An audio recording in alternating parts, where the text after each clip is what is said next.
श्रीमन्नारायण। आज हम बात करते हैं ज्योतिष शास्त्र है कि विज्ञान है, ज्योतिष अपवादों से क्यों घिरा रहता है, विज्ञान अक्सर इसको झूठा साबित करने में क्यों लगा रहता है। इस तथ्य पे हम जानते हैं कि ज्योतिष है क्या। ज्योतिष भैया आज का नहीं है, ज्योतिष अनंत काल सृष्टि काल से चला रहा है। यह एक आध्यात्मिक वेद विद्या है जो ब्रह्मा जी के द्वारा जब सृष्टि की रचना हुई तभी ज्योतिष की रचना हो गई थी कि भविष्य में क्या होने वाला है, क्या घटना घटेंगी, ग्रहों की नक्षत्र ग्रहों की दशा, तारामंडल, गैलेक्सी, ब्रह्मांड में क्या क्या होने वाला है सृष्टि में। यह सब ज्योतिष विज्ञान ज्योतिष शास्त्र के अंतर्गत पहले ही लिखी जा चुकी एक ऐसा रूपरेखा तैयार किया गया कि उसे पढ़ करके उसे जान करके भविष्य की घटनाओं को हम समझ सकते हैं कि क्या होने वाला है। तभी तो आज भी विज्ञान 100 वर्ष पहले आया है ना। और इसके पहले क्या गणनाएं नहीं होती थी, ग्रह दशाओं का आकलन नहीं होता था, शुभ अशुभ क्या है नहीं जाना जाता था। बिल्कुल ऐसा था।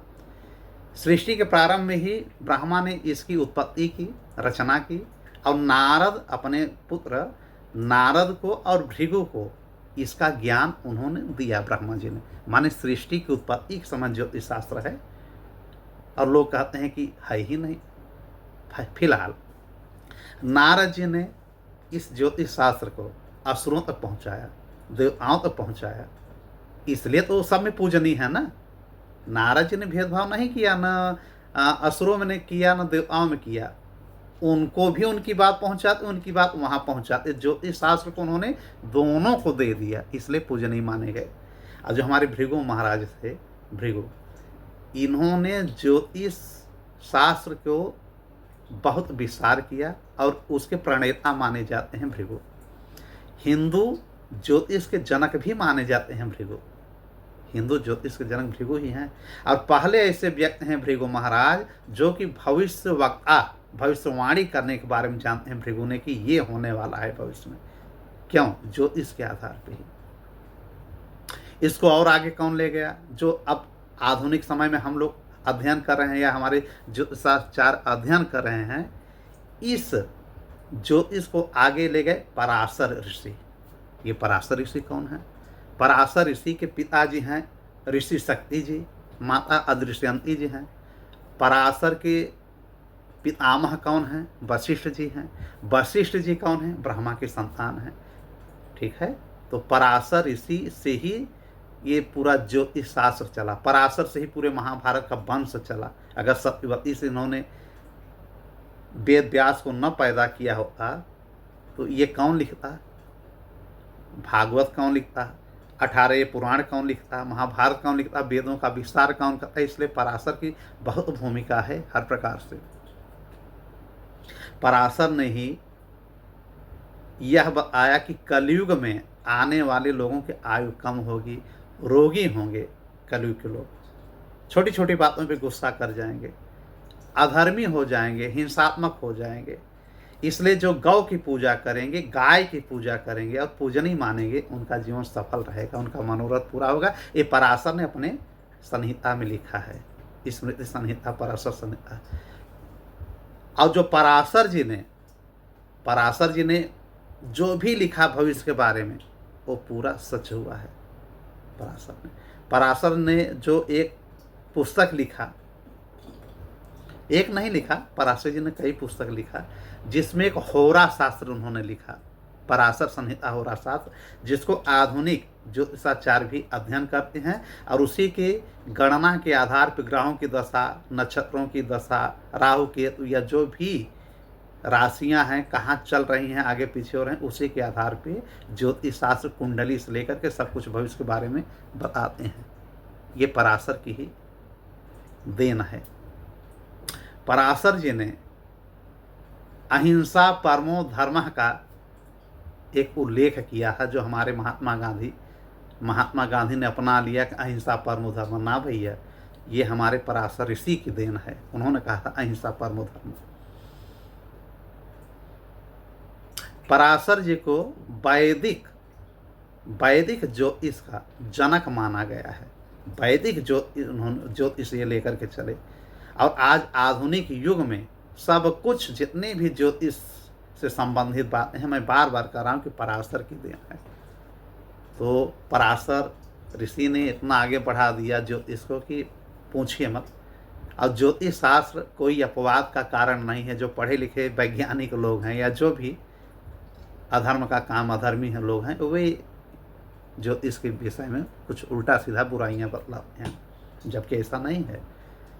विज्ञान ठीक है, अपनी जगह क्या है, विशिष्ट ज्ञान विज्ञान है, लेकिन ये ज्ञान, विज्ञान को बनाया किसने, सृष्टि को बनाया किसने, प्रकृति को बनाया किसने, कोई ना कोई तो है। जैसे हम दादा परदादा या किसी को नहीं देखे ही नहीं है, जैसे लोग कहते हम देखे नहीं तो क्या माने, तो हम भी तो दादा परदादा को नहीं देखे हैं, लेकिन कोई ना कोई रहा होगा जो हम आए हैं ना। इसी प्रकार से कोई एक सत्ता रही होगी मनुष्य रूपा के रूप में, जो कि ब्रह्मांड सृष्टि की रचना हुई और हम लोग मानव बनते चले गए। लेकिन अब अमानवीकृत करते हैं कि उसी भगवान के बनाए हुए चीज़ों को हम नहीं मानते, कहते हैं विज्ञान है। विज्ञान भैया 100-150 वर्षों की कहानी है, लाखों वर्षों से सृष्टि पे सब चला रहा है।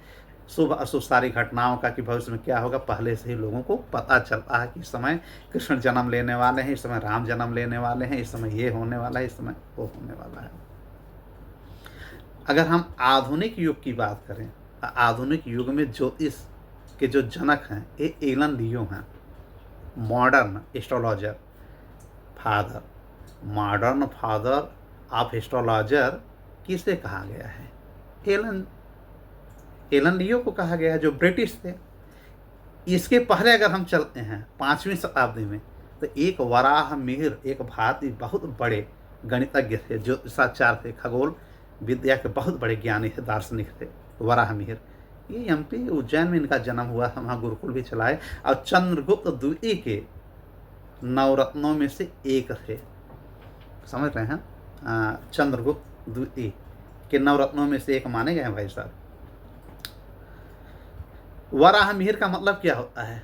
वराह जो भगवान विष्णु ने अवतार लिया है, पृथ्वी को हिरण्य जो गर्भ में लेकर के चला गया है पूरी पृथ्वी को, हिरण्याक्ष, तो उनको मार करके पृथ्वी को बाहर लाया, तो वराह शुकर का एक अवतार लिया था।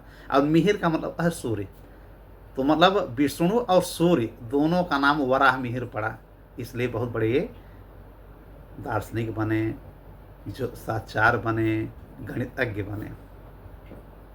इनका पास्कल त्रिभुज अब भी चलता है वराह मिहिर का, जो गणित में सब चलते हैं, द्विणांक गुणांक वगैरह क्या होता है ना, उसकी सब उसी से काम चलता है।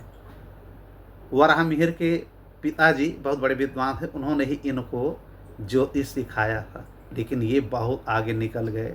अगर हम अब की बात करते हैं 5वीं शताब्दी की, तो भी ज्योतिषाचार्य हुए हैं, ज्योतिष के बारे में इन्होंने लिखा है।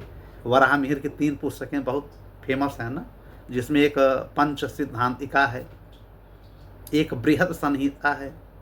बृहद संहिता में टोटल इन्होंने एस्ट्रोलॉजी के बारे में बताया है, लिखा है, ज्योतिष के बारे में लिखा है, जब विज्ञान भी नहीं था। विज्ञान गणित की ही व्यवस्था से तो आगे बढ़ा है, गणित के सूत्रों से ही आगे बढ़ा है विज्ञान, फिर आज वैज्ञानिक लोग बने हैं। इसके पहले तो यही लोग दार्शनिक और यही सब थे ना, गणितज्ञ भी थे यार, ये जो है हमारे वराह मिहिर जी। तो वराह मिहिर की बहुत जो इसमें बहुत ही रुचि थी, इन्होंने बहुत कुछ लिखा है। और एक इनकी बृहद संहिता थी, ठीक है, पंच सिद्धांतिका थी, एक बृहद जातक था। ये सब इन्होंने कृषि को, ग्रह नक्षत्रों को, खगोल को, हाँ, मौसम के बारे में सब यही सब इसमें उल्लेख किया है, अच्छे ढंग से उल्लेख किया है। तो हम यह नहीं कह सकते कि ज्योतिष अपवाद है, ज्योतिष शास्त्र है, विज्ञान है। ज्योतिष शास्त्र भी है, विज्ञान भी है, वैदिक काल से चला रहा है, सृष्टि के समय से चला रहा है, ऋषि मुनियों के देन है, उन्होंने इसको सुरक्षित रखा, इसको बढ़ाया। आज भी हम लोग इसको पूर्ण रूप से मानते हैं, 100% ये कसौटी पे क्लियर है। जो ब्रह्मा जी के देन हो उसको नकारा कैसे जा सकता है? ब्रह्मा की सब औलादें हैं, बाद में वैज्ञानिक बन रहे हैं, तो विज्ञान के पहले तो न जाने कितनी माया हो गए। माया भाई, बड़े बड़े राक्षस मायावी होते हैं। विमान आज राइट ब्रदर्स ने खोजा है ना, विमान की खोज कब से हो गई? पहला विमान करदम ऋषि ने खोजा था, बनाया था, बाद में पुष्पक विमान आप लोगों ने पढ़ा ही है, जो विश्वकर्मा ने बनाया था। कुबेर लिए, कुबेर से रावण, रावण से विभीषण, विभीषण से श्री राम जी, श्री राम से फिर कुबेर, कुबेर से फिर श्री राम जी। तो ये तो बहुत पहले से चला आ रहा है भैया।